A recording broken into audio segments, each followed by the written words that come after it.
কেয়াদি অভিযোগ উঠছে আপনারা মানে সিইও দপ্তরে তৃণমূলের অশান্তি ঝামেলার খবর দেখাচ্ছি, তার সঙ্গে সঙ্গে স্পষ্ট অভিযোগ উঠছে বিজেপির তরফ থেকে পাল্টা হামলা করা হয়েছে। তৃণমূলের বাইক বাহিনী যে বাইকে করে এসে বাইকগুলো পার্কিং করে রাখা ছিল সেই বাইকের ওপর আপনারা ভাঙচুর চালিয়েছেন। কেন আপনারা অশান্তি করছেন? সবার আগে বলি, এই অনুপ্রেরণার কথা যখন বললে ভাই কিশলয়, যে রাজ্যে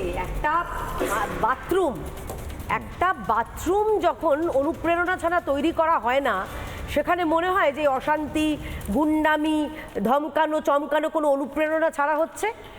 অনুপ্রেরণা তো স্বয়ং নিজেই বলে দিয়েছেন হাতা খুন্তি এসব নিয়ে বেরোতে। তো গাছটাই যখন বিষাক্ত, তখন তার গাছ থেকে স্বাভাবিক ফলটাও বিষাক্ত হবে।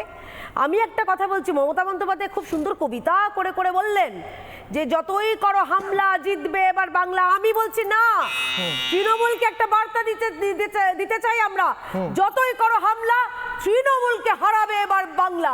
আপনার কাছে আসি, মমতা বন্দ্যোপাধ্যায়ের বক্তব্য শুনুন, তারপরে আসি। মমতা বন্দ্যোপাধ্যায়, আমরা 2026-এ 226-এর বেশি সিট পেয়ে জিতব, এটা আমাদের বদ্ধমূল ধারণা। বিজেপি ইলেকশনের পরে পিঠে পোস্টার লাগিয়ে ঘুরবে, আমি বিজেপি করি না, আমি বিজেপি করি না, আমি বিজেপি করি না।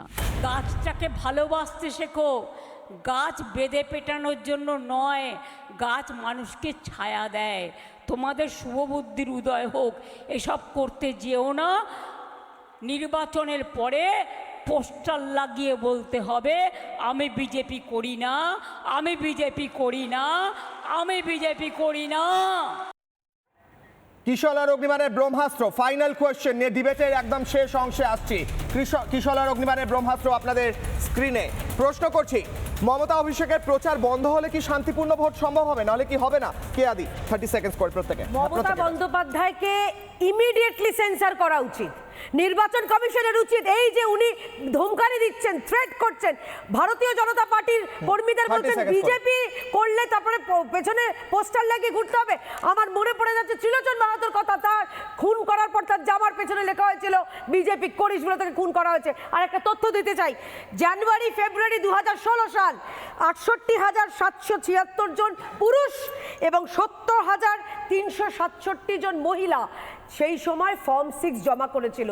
তখন মমতা ব্যানার্জি আপত্তি করেননি। তো আজকে 30,000-এ কেন আপত্তি হচ্ছে? কারণ জেনে গেছে জনতা, ভয় পেয়েছে মমতা। উত্তর নেই। ইন্দ্রজিৎ 30 সেকেন্ড। সব থেকে বড় কথা হচ্ছে ইয়ে ডার हमको अच्छा लगा কেয়াদি, তোমরা যেভাবে চেষ্টা করছো যে কিছু, আরে শোনো, উল্টো দিলে সরাসরি তোমরা চাইছো যে মারপিটের জায়গায় নিয়ে গিয়ে এলোমেলো করে দিতে, যাতে তোমরা লুটে পুটে ইলেকশনটা করতে পারো। না, সেটা হবে না। তালডাংরায় 2 মাস আগে কি হয়েছিল জানো তো?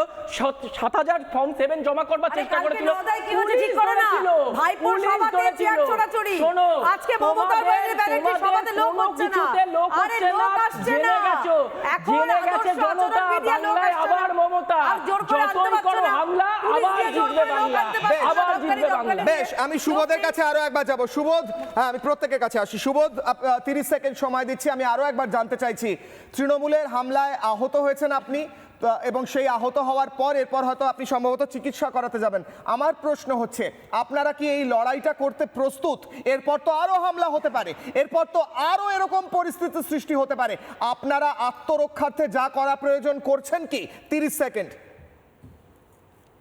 দেখুন, 21 ভোট পরবর্তী হিংসার পরও বিজেপি আবার ঘুরে দাঁড়িয়েছে।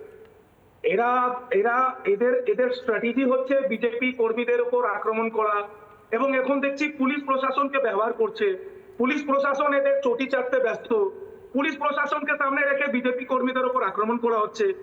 ওই এলাকাটা নাকি আর্টিকেল 144-এর আন্ডারে, এবং পুলিশ প্রশাসন মাইক নিয়ে চিৎকার করে বলছে যে ভারতীয় জনতা পার্টির কর্মীদের বলছি আপনারা চলে যান। আর তৃণমূল কংগ্রেসের কর্মীরা যে দাঁড়িয়ে এখানে গুন্ডামি করছে, মারধর করছে, তাদেরকে কিন্তু একবারও বলছে না। দাদা যেখানে যে পাশে এখন বসে আছেন না, তিনি এইমাত্র বললেন যে আমরা নাকি আক্রমণ করে, আমরা নাকি ঝামেলা করে এসে এখানে বসে আছি।